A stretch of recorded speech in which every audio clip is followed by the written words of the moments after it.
হঠাৎ করে এই ফোনে কলটা বেজে উঠল। অচেনা একটা নাম্বার থেকে ফোন। ধরি নাকি ধরবো না, শেষ পর্যন্ত ধরেই নিলাম। একটা অপরিচিত কণ্ঠ, হ্যালো হ্যালো হ্যালো।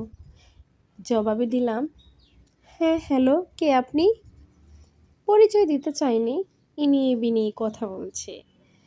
একটু পরেই জিজ্ঞেস করলাম ঝেড়ে, কে আপনি? পরিচয় দেন, নয়তো কেটে দিব।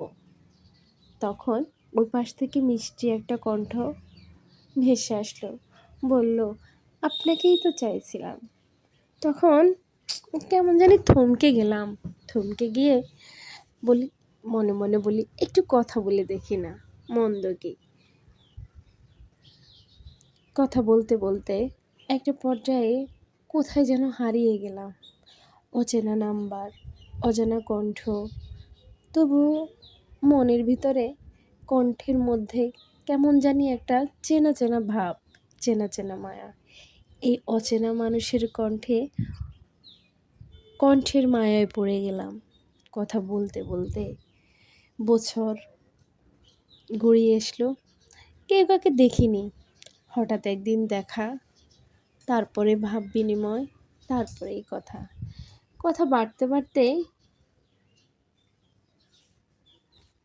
বাড়তে বাড়তে অনেক দূর এগুলো। ঠিক কোথায় পর্যন্ত যে এগুলো, এখন বলতে গেলে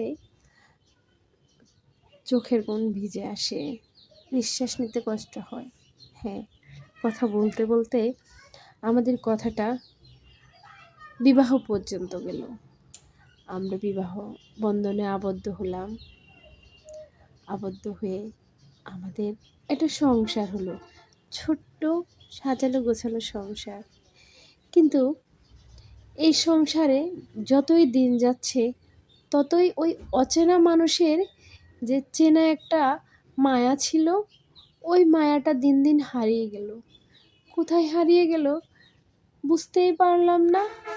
না বুঝতে না বুঝতে একটা সময় সম্পর্কটাই হারিয়ে যেতে লাগলো। তাই কখনো অচেনা কিছুর প্রেমে পড়তে নেই।